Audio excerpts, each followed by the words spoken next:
Good evening and welcome back to another episode of The Longing. And welcome back... I'm sure I just said that. Anyway, we are... welcome. We are going to be continuing to read The Secret Garden by Francis... Hodgson Burnett. We got 2 of the 3, which is a slight improvement. Anyway, let's continue. Chapter 4. Martha. When she opened her eyes in the morning, it was because a young housemaid had come into her room to light the fire, and was kneeling on the hearthrug, raking out the cinders noisily. Mary lay and watched her for a few moments, and then began to look about the room. She had never seen a room at all like it, and thought it curious and gloomy. The walls were covered with tapestry with a forest scene embroidered on it. There were fantastically dressed people under the trees, and in the distance there was a glimpse of the turrets of a castle. There were hunters and horses and dogs and ladies. Mary felt as if she were in the forest with them. Out of a deep window she could see a great climbing stretch of land, which seemed to have no trees on it, and to look rather like an endless, dull, purplish sea. "What is that?" she said, pointing out of the window. Martha, the young housemaid, who had just risen to her feet, looked and pointed also. "That there?" she said. "Yes." "That's the moor," with a good-natured grin. "Does thee like it?" "No," answered Mary. "I hate it." "That's 'cause thou'rt not used to it," Martha said, going back to her hearth. "Thou thinks it's too big and bare now, but thou will like it." "Do you?" inquired Mary. "Aye, that I do," answered Martha, cheerfully polishing away at the grate. "I just love it. It's none bare, it's covered with growing things and smells sweet. It's fair lovely in spring and summer, with those gorse and broom and heather's flower. It smells of honey and there's such a lot of fresh air. And the sky looks so high, and the bees and skylarks make such a nice noise, humming and singing. I wouldn't live away from the moor for anything." Do you know what? That was actually really easy to read. I may have really struggled with Zarathustra, but this I can do. Mary listened to her with a grave, puzzled expression. The native servants she had been used to in India were not in the least like this. They were obsequious and servile, and did not presume to talk to their masters as if they were their equals. They made salams and called them protector of the poor, and names of that sort. Indian servants were commanded to do things, not asked. It was not the custom to say please and thank you, and Mary had always slapped her ayah in the face when she was angry. She wondered a little what this girl would do if one slapped her in the face. She was a round, rosy, good-natured-looking creature, but she had a sturdy way which made Mistress Mary wonder if she might not even slap back, if the person who slapped her was only a little girl. "You are a strange servant," she said from her pillows rather haughtily.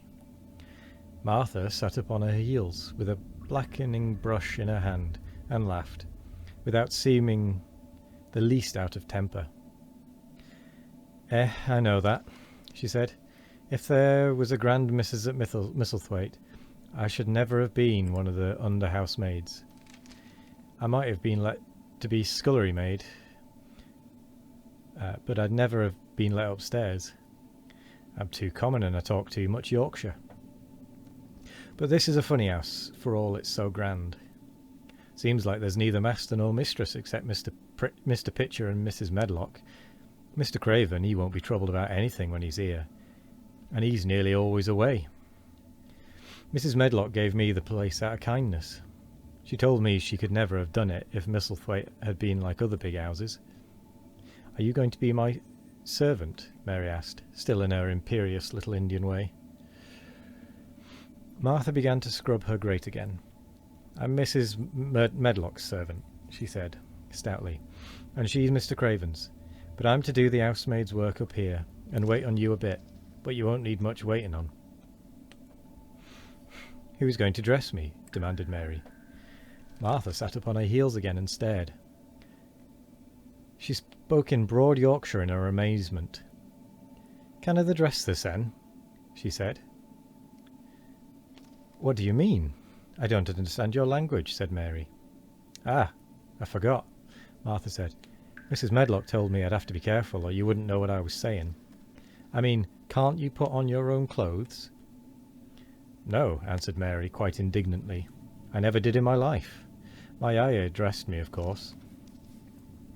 Well, said Martha, evidently not in the least aware that she was impudent, it's time they should learn. They cannot begin younger. It'll do thee good to wait on thee sen a bit. My mother always said she couldn't see why grand people's children didn't turn out fair fools, what with nurses and being washed and dressed and took out to walk as if they was puppies. It is different in India, said Mistress Mary disdainfully.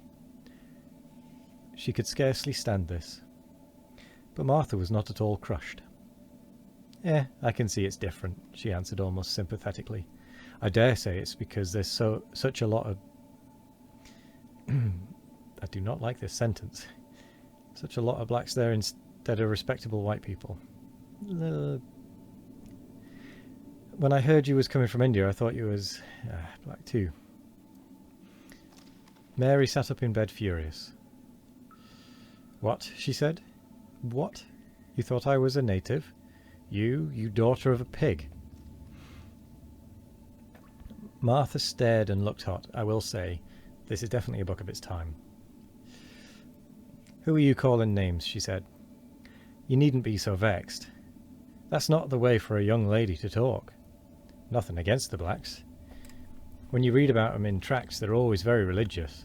You always read as a black's a man and a brother. I've never seen a black, and I was fair pleased to think I was going to see one. Close. When I come in to light your fire this morning, I crept up to your bed and pulled the cover back, careful to look at you, and there you was. Disappointedly. No more black than me, for all you're so yeller. Mary did not even try to control her rage and humiliation. You thought I was a native? You dared. You don't know anything about natives. They're not people, well, that's a... They're servants who must salaam to you. You know nothing about India. You know nothing about anything. She was in such a rage and felt so helpless before the girl's simple stare, and somehow she suddenly felt so horribly lonely and far away from everything she understood, and which understood her, that she threw herself face downward on the pillows and burst into passionate sobbing. She sobbed so unrestrainedly that good-natured Yorkshire Martha was a little frightened and quite sorry for her. She went to the bed and bent over her. You mustn't cry like that here. Like that there, rather, she begged. You mustn't for sure. I didn't know you'd be vexed. I don't know anything about anything, just like you said. I beg your pardon, miss. Do stop crying. There was something comforting and really friendly in her queer Yorkshire speech, and sturdy way which had a good effect on Mary. She gradually ceased crying and became quiet. Martha looked relieved. It's time for thee to get up now, she said. Mrs. Medlock said I was to carry the breakfast and tea and dinner into the room next to this. It's been made into a nursery for thee. I'll help thee on with thy clothes if thou'll get out of bed. If the buttons are at the back, thou cannot button them up thyself. When Mary at last decided to get up, the clothes Martha took from the wardrobe were not the ones she had worn when she arrived the night before with Mrs. Medlock. Those are not mine, she said. Mine are black. She looked the thick white wool coat and dress over, and added with cool approval, Those are nicer than mine. These are the ones they must put on, Martha answered. Mr. Craven ordered that Mrs. Medlock to get him in London. He said, I won't have a child dressed in black wandering about like a lost soul, he said. It'd make the place sadder than it is. Put colour on her. Mother said she knew what he meant. Mother always knows what a body means. She doesn't hold with black herself. And with that we come to the end of the episode. So I will say thank you very much for joining me today. I hope you all have a wonderful morning, evening, afternoon or night. No matter what time of day it is, I hope you all have a wonderful one of it. And as always, we will be back tomorrow for more of The Longing. Goodbye.